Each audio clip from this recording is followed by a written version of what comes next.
आज से 180 करोड़ साल पहले, जिसे प्रोटेरोजोइक एरा कहते हैं। जोइक का मतलब होता है लाइफ समुद्र में आने लगी है। इस समय अरावली का निर्माण हुआ, जिसे अरावली ओरोजेनी भी कहते हैं।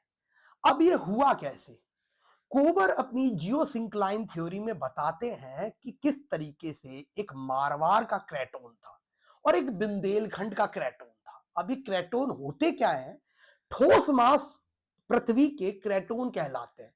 इन्हें आप आसान भाषा में सिल्ड भी कह सकते हैं। इन क्रेटोन के बीच का जो गड्ढा है, दैट इज जियोसिंक्लाइन, इनमें मिट्टी भरने लगी एंड इस प्रोसेस को कहा जाता है सेडिमेंटेशन। ये क्रेटोन सेडिमेंटेशन को आपस में स्क्यूज कर देती है, बबल कर देती है, जिसके कारण अरावली जैसी फोल्ड माउंटेन्स का निर्माण हुआ।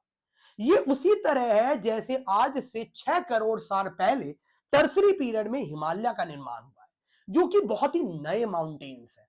यहां पर यूरेशियन प्लेट और इंडियन गोंडवाना प्लेट टकरा रही है, लेकिन अरावली के समय पर प्लेट तो थी ही नहीं। ये क्रेटोन के हिस्से थे, जिसके कारण जियोसिंक्लाइन का एरिया, गड्ढे का एरिया जहां सेडिमेंटेशन हुआ है, वो स्क्यूज होकर फोल्ड माउंटेन बन गया।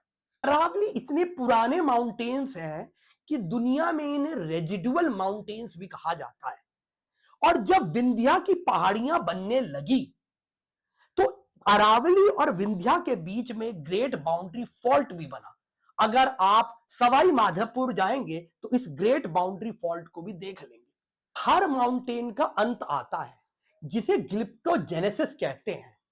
करोड़ों साल की बारिश, तेज धूप और ठंडी हवाओं ने इन पहाड़ों को ऊपर से घिस दिया है और धीरे धीरे ये रेजिडुअल माउंटेन यानी बचे कूचे पहाड़ ही बचे हैं। आज 90% अरावली का एरिया 100 मीटर से कम है। ये इतनी पुरानी माइंस है कि अपने आप में मिनरल वेल्थ है।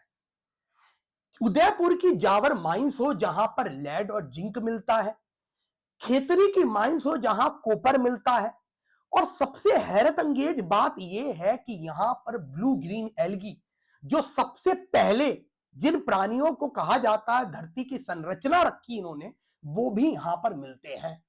तो अरावली खाली पहाड़ ही नहीं है, ये हमारा जियोलॉजिकल स्केलेटन है।